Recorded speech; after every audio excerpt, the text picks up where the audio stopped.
Halo, baik lagi sama gue, masih di channel gue juga. Seperti biasa ya, balik lagi sama gue. Nah, seperti yang kalian udah lihat nih, di depan gue ada sebuah mikrofon, berarti malam ini gue akan mereview sebuah mikrofon lagi. Nah, sebelum gue mulai, seperti biasa, disclaimer pertama, di sini gue bukan seorang profesional, di sini gue cuma seorang penghobi aja.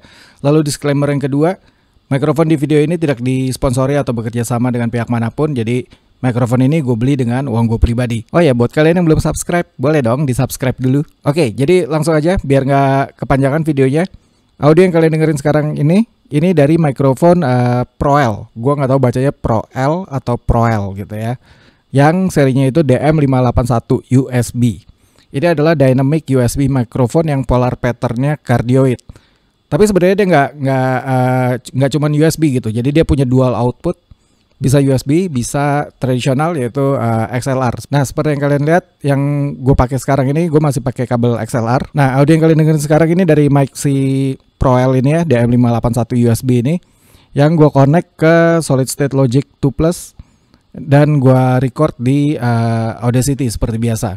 Nah, ini gain level di SSL2 ini ada di angka 9 powernya. Jadi gain powernya itu ada di angka 9. Nah, ini kurang lebih audio yang bisa kalian dengerin. Mikrofon ini gue beli dengan harga 400 ribuan, hampir 500 ribu kalau gue nggak lupa ya. Gue beli di online store. Ada sih yang jual 300 ribuan, tapi kebanyakan gue tanya stoknya nggak ada. Jadi kayak cuman naruh harga dan barang lama kayaknya. Dan mereka nggak update sama stoknya. Dan ini gue dapetnya di harga 400 ribuan. Kalau kalian beli baru, apa aja yang kalian dapetin? Ini dia. Tentunya kalian dapat box ini yang ada tulisan DM581 USB, XLR and USB connection, integrated analog digital converter, lalu metal body, driver installation not required. Jadi ini plug and play gitu ya.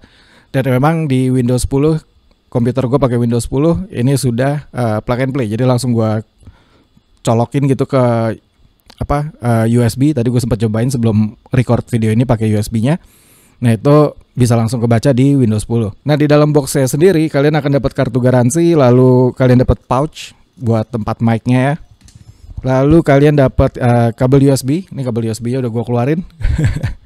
Dan kabel XLR, tapi kabel XLR-nya nggak gue pakai kayak gini nih. Ini lumayan panjang ya, tapi biasanya mungkin 2 meter. Biasanya kabel-kabel XLR yang gratisan tuh dapetnya 2 meter. Lalu kalian juga dapat kertas instruction manualnya. Oh ya, ini gue record di kamar gue seperti biasa dengan ada AC di belakang sana sekitar 4 meter. Itu lumayan gede juga suara fan-nya. Lalu ada lampu di 3 titik, satu di belakang, satu di sarong kanan gue, satu di sebelah kiri gue.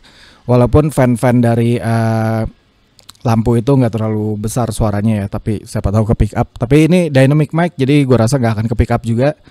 Seperti biasa ya, dynamic mic tidak terlalu sensitif dan lebih bagus dalam rejection. Di boxnya sendiri ini ada sedikit spesifikasi singkatnya gitu ya. Yaitu polar patternnya cardioid, lalu frekuensi responnya 60 sampai 14.000 Hz. Lalu sensitivity-nya itu minus 53 desibel, plus minus 3 desibel. Lalu kalau pakai USB itu minus 28 desibel plus minus 3 desibel. SPL-nya 120 desibel, impedance 600 ohm, analog digital converternya 16 bit di 48 kHz. Lalu konektornya 3 pin XLR, lalu connectionnya juga bisa USB 1.1 dan USB 2.0. Beratnya 290 gram, dimensinya 185 meter. Panjang banget 185 meter. Dimensinya itu 185 mm dengan diameter 51 mm. Lalu langsung aja kita tes mic-nya di proximity effect dulu. Ini kurang lebih dari mulut gua ke mic itu sekitar 5 jari ya. Ini adalah hasil suaranya sekarang kalau gue coba mundur sekitar 1 jengkal.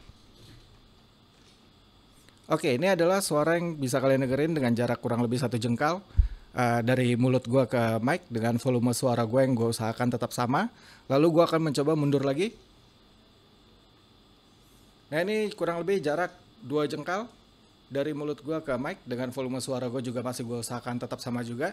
Sekarang gue akan balik lagi ke jarak dekat, jarak 5 jari lagi. Nah, sekarang kita lanjutkan ke rejection testnya.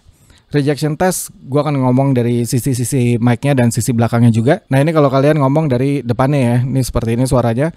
Sekarang akan gue geser mic-nya dan gue akan ngomong dari sisi sampingnya. Nah ini kurang lebih jaraknya masih sama, tapi gue ngomong dari sebelah sisi kiri mikrofonnya. Sekarang gue akan putar lagi ke sisi belakangnya. Oke, kurang lebih ini gue kalau dari sisi belakang mikrofonnya. Ini adalah hasil suara yang bisa kalian dengerin. Dan sekarang gue akan balik lagi ke bagian depan mikrofonnya. Oke, sekarang udah balik lagi dengan jarak yang kurang lebih juga masih sama ya. Lalu tes berikutnya seperti biasa adalah plosive. Plosive seperti biasa juga ada di huruf P, B, T biasanya ya. Mari kita coba P, P, P, B, B, B, T, T, T, P, P, P, B, B, B, T, T, T, Papa, Papa, Papa, Papa, Boba, Boba, Papa, Papa, Boba, Boba. Lumayan lah ya. Oh ya, di mic ini kalian tidak dapat aksesoris seperti stand ataupun pop filter atau windshield gitu ya. Itu nggak dapat. Jadi kalian harus punya stand. Make sure kalian punya stand mic sebelum kalian beli mic ini atau belinya barengan gitu ya. Pokoknya dijual terpisah. Jadi ini beneran cuman unit mic, kabel XLR sama kabel USB. Ini gue kebetulan pakai stand mic yang gue udah punya dan udah sering muncul juga di video di channel gue ya. Stand mic murah yang ternyata setelah gue cek harganya ternyata kayak cuman 35.000 men harganya, nggak nyampe 50.000. Kalau kalian mau pakai pop filter juga bisa, pop filter yang modelnya bulat di depan atau yang model busa yang masuk ke depan mic ini, ke ujung mic-nya itu juga bisa. Itu akan lebih bagus untuk meredam plosive dari suara kalian gitu ya. Ini nggak gue pakein apa-apa supaya kalian bisa dengerin hasil suara asli mic-nya. Kalau kalian beneran cuman beli mic colok ya kurang lebih ini hasilnya. Kalian udah dengerin yang pakai kabel XLR, sekarang gue ganti dulu. Kita akan pakai kabel USB dari si ProL DM581 ini. Let's go. Alright, ini kabelnya udah gue ganti ya. Ini pakai USB bawaannya si ProL DM581 ini, jadi langsung gue connect ke komputer gue. Kalau yang sebelumnya pakai kabel XLR, ini pakai kabel USB-nya. Seperti kurang lebih ya, ini dia hasil suaranya. Seperti yang gue bilang di awal video, di sini gue bukan seorang profesional, di sini gue cuma seorang penghobi aja. Jadi gue bikin video ini supaya kalian bisa lihat bentuk mic-nya, apa aja yang bisa kalian dapat, lalu bagaimana hasil suaranya. Kalian bisa ngasih penilaian menurut kalian sendiri-sendiri gitu ya, masing-masing lah. Mungkin kuping kalian tuh lebih bagus, lebih sensitif daripada gue, jadi ya lebih profesional juga gitu ya. Cuman yang bisa gue omongin dari fisik mic-nya, kalau memang mic ini terasa sangat murah gitu ya, walaupun full metal lalu ada bobotnya gitu ya. Teknologinya pun masih kelihatan dari agak murah gitu ya. Seperti USB yang dipakai itu masih USB yang gede, itu gue lupa namanya micro USB atau apa itu yang gede gitu, pokoknya yang di belakang sini nih, bukan USB-C gitu-gitu ya. Jadi nanti gue kasih lihat fotonya USB yang modelannya kayak gini nih. Ya itu masih yang kayak gitu.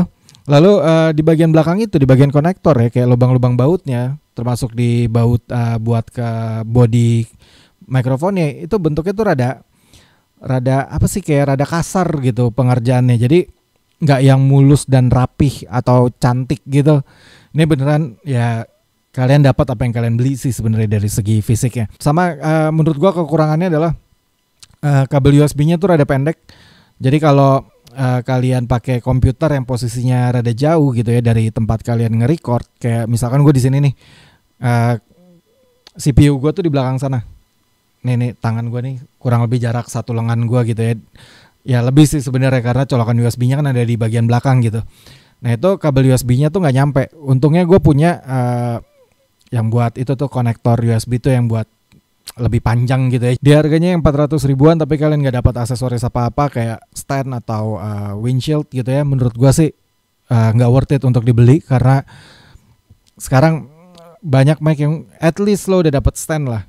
Minimal tuh kayak Behringer gitu. Behringer yang versi budget-budgetnya aja itu kalian setidaknya udah dapat ginian nih, holder mic-nya ya, yang buat ngikat mic kalian gitu. Lalu ya standnya tetap harus beli sih, tapi setidaknya dapat. Ini tuh beneran nggak dapat apa-apa gitu. Atau ya kalian beli Maono gitu, nama-nama dikit Maono yang range 500-600 ribuan, kayaknya juga udah bisa dapat yang full kit gitu ya, udah dapat paket lengkap lah. Walaupun ya mungkin spek atau kualitas audionya ya juga standar aja gitu. Kalau menurut gua sih rada kurang ya. Menurut gua di di tahun ini gitu 2023 makin banyak brand yang ngeluarin mic dengan harga budget juga gitu, tapi dengan aksesoris yang lebih lengkap. Kalian beli terus beneran bisa langsung dipakai tanpa ribet beli aksesoris terpisah lagi. Menurut gua mic ini kurang oke lah. Oke, kurang lebih ini dia hasil audionya. Gua rasa cukup sampai di sini video gua hari ini. Jadi thank you banget buat kalian yang udah nonton video ini. Semoga menikmati gitu ya. Semoga video ini bermanfaat untuk kita semua. Thank you juga buat kalian yang udah subscribe di channel gua, udah nge-like video-video gua, udah komen gitu. Thank you banget. Kalau kalian mau nonton video gua yang lain, nanti gua taruh di sebelah sini. Kalian bisa klik aja seperti biasa. Oh ya, jangan lupa subscribe. Kita ketemu lagi di video-video gua berikutnya. Thank you guys. Bye bye.